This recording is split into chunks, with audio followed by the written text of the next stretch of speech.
Hey everybody, thanks for joining me. My name's David and this is my channel. Today's video, as they say, talk about the elephant in the room. There is only one of us here. Even recently I had someone ask me to try to explain this. So I'm going to try to explain it from my perspective the best I can. If you can imagine, take the birds. Let's say you have a huge flock of birds. You ever notice how they navigate in that way all together, almost to a point where it's just so perfect it's hard to understand. Just one moves, they all move. As they started studying animals, they realized, well, what they thought was that the leader of the pack was the father, like maybe the lion or the elephant.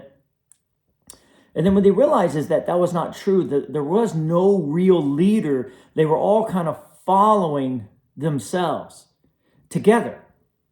For those of you that have dogs, I have a wonderful white and black dog that you might have seen in the background. Sometimes they get in these interesting shapes with each other. It's almost like they can read each other's mind. So when it comes to the animals, we have to understand, and I could feel this, and I want to try to explain it from my aspect of Qigong and of bringing the body and the cells together as one. So from my experience and my perspective, this is how I see it, is that flock of birds are following source energy. They're following this divine self that they are all connected to. Almost like a huge amount of airplanes following one voice that can see a broader perspective that's guiding them all. And that's how they work. And that's why there was no pack leader.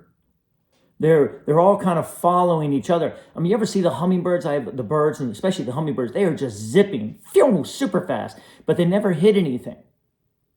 It's almost amazing when you watch the animals and how they do it. It's because they're connected. They're receiving, as Abraham Hicks would say, they would be in the receiving mode of a massive source energy that is flowing through them and guiding them all the time. Now, we used to be like that too, and perhaps before we came in this body, we were. We're all connected. And we're all in our own individual path, just like these animals, the own individual, but they're all kind of following and moving with each other. And I can assure you, believe it or not, you take one of those birds, and I promise you, they can see not only from their perspective, but from every bird in that pack. They have the ability to see from all their perspectives. It's way more than you think. But whatever they see, they could take any bird in that flock and see from their perspective, feel from their perspective. But it will be only from their individual perspective. Do you see? So we each have the ability to be a part of each other's perspective. Have you ever, there's one person I know, and she went and had hypnosis and went back to prior lives, or, so forth and so on, and got to live from prior lives. And then she realized that she was watching another life, but she was seeing it from her perspective, not from the perspective of the person that she was watching the life. And do you see, we all have there's only one moment, there's no prior life. She's just tapping into something that was happening now from her perspective. We each have the ability to come together and see from each other's perspective. But once again, from our perspective. Well, my head just blew up, Dave. So let's just say I'm going back 2 years ago and I'm telling you about my past. This is a question I get a lot from the past. And I'm thinking, well, there I was in my past and I was going down the street and so da-da-da-da-da. Now, somewhat the same thing is happening. At that time, I was a different perspective of this soul. In other words, I wasn't as advanced. I didn't know as much as I've learned in the last 2 years.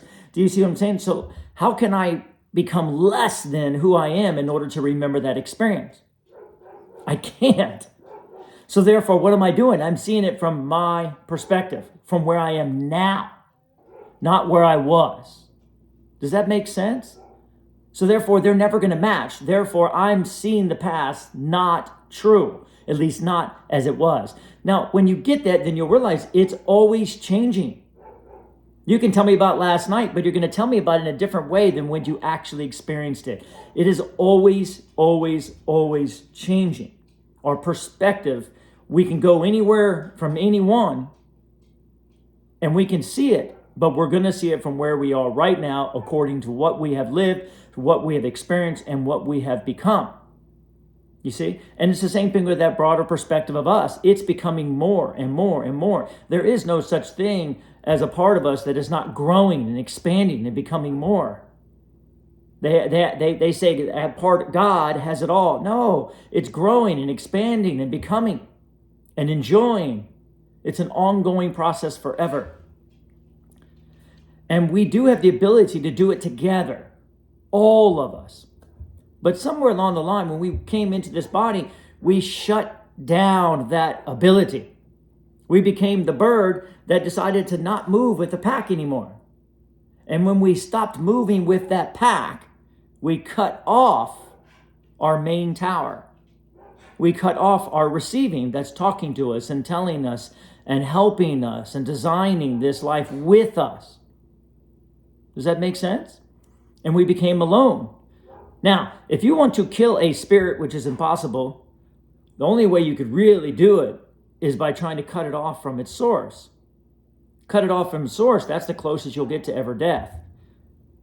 When we cut ourselves off from our source and we stopped believing in it and it didn't even exist for us, for those of you that know, it might be hard to tap in and to receive those impulses, you see, then now you have to rely on something else. And guess what? This is what Jesus said. He said, you're serving the wrong master. You got two masters you can serve, but you have to serve because you are connected. Everything is still connected. You got to serve something. You can't be by yourself. Somehow we tried to be by ourselves. I want to pull myself away from the pack and be my own individual self only. Let go of the conscious or the collective and just be an individual. And now I'm going to put on this body and say I'm separate and put everything outside of me. I get, that's kind of what we tried to do. But that's the death of the soul. You can't do it. That's why there's so much resistance. That's why there's so much mind activity and so forth and so on. We're trying to do something that is impossible. So we pull ourselves away from the collective consciousness that we all belong to. Do you follow? And that causes tremendous resistance. And that resistance then goes into our body in the form of disease, in the form of pain, in the form of separation. It's all just separation. Do you notice that? I woke up this morning and my eyes were burning and hurting. And my first thought was, there's nothing coming at me. There's nothing there. I can't even believe it anymore because where would it come from? Separation does not exist.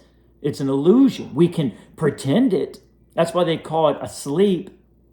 You see, going unconscious, as Eckhart Tolle says, we'll go unconscious. But it's not true.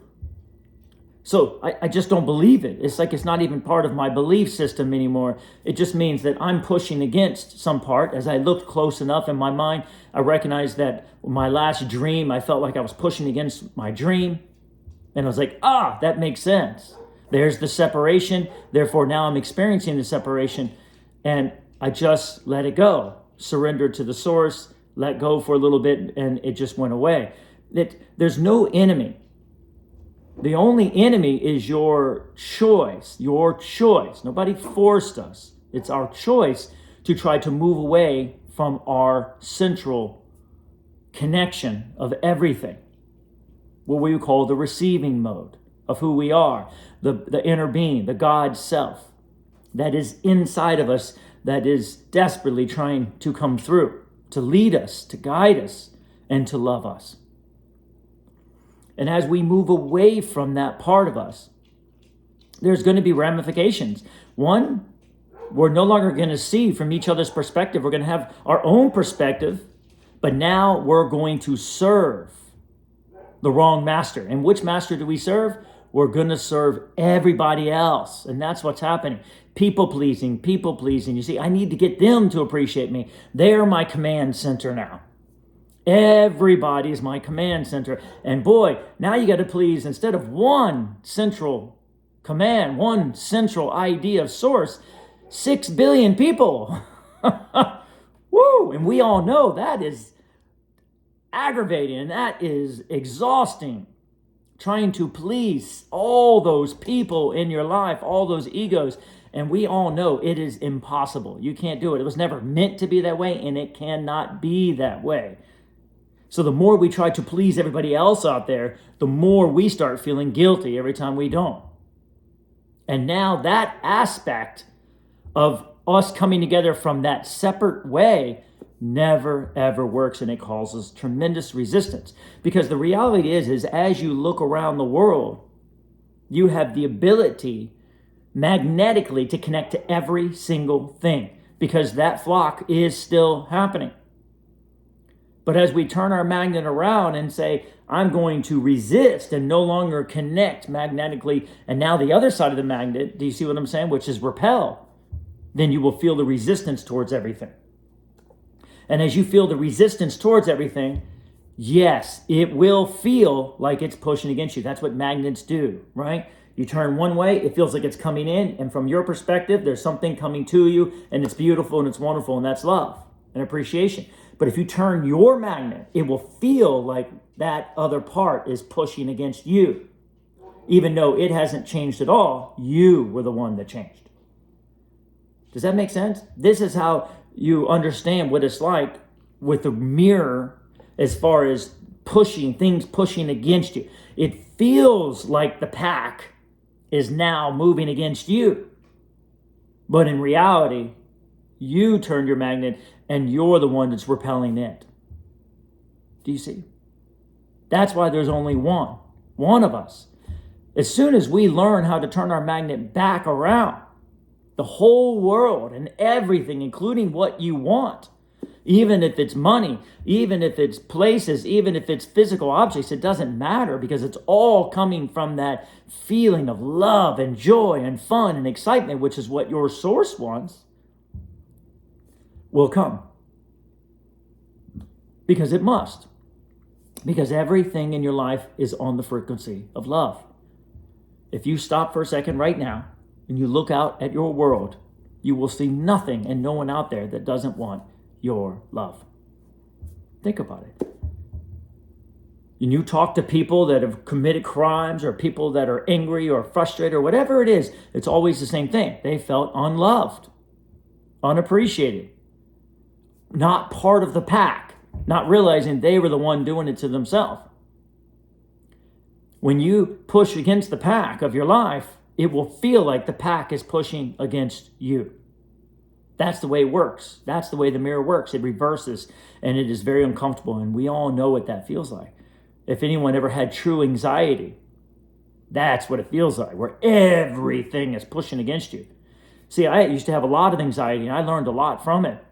That when the whole world feels like it's collapsing on top of me, and then I recognize, but it's not. Nothing's changed. It was me that changed. These are all indicators to let us know that I'm the one doing it, not the world. When that pain comes in my body's not hurting me. There's nothing wrong with my eyes. There's nothing wrong with my body. My body loves me. I've turned. You see? I'm the power source. Nothing outside you. You're the power source. And the more we recognize I can just love my way back, love my way back, love my way back, love my pain, love my body, love my money, love... Do you see? You start turning that magnet around. And as that magnet turns around, then you'll recognize that everything, look around you right now, what here, if what I say is true and it's all neutral, I want you to ask yourself, the pictures on the wall, the food in your cabinets, whatever is in your house, whatever's where you are right now when you're watching this video, does it not want your attention? Is that not why it's there? Does it not want your love? Does it not want your appreciation? Why wouldn't it? Look at your relationships, no matter where they are right now. Do they not want your love and appreciation? Even your past relationships that didn't work, would they not want you to appreciate them and to love them? That's that unconditional idea. Who wouldn't want love and appreciation? That is the pack. Your pack is still there. It's around you right now. And the more you love and appreciate everything, not special, equally, it's all one. The more you just share that love, positivity, no matter what comes in, I'm going to find something positive. Nothing's pushing against me. Say it with me. Nothing is pushing against me. I'm pushing against it.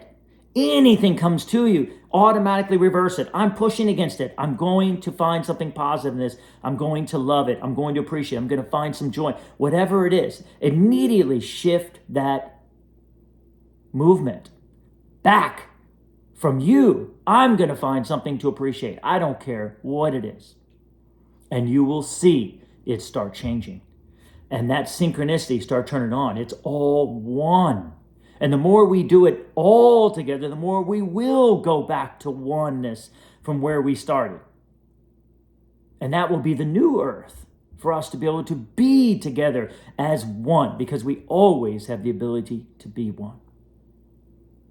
Ponder that. As always, it is up to you what you receive, because it's all about your reception, no one else's.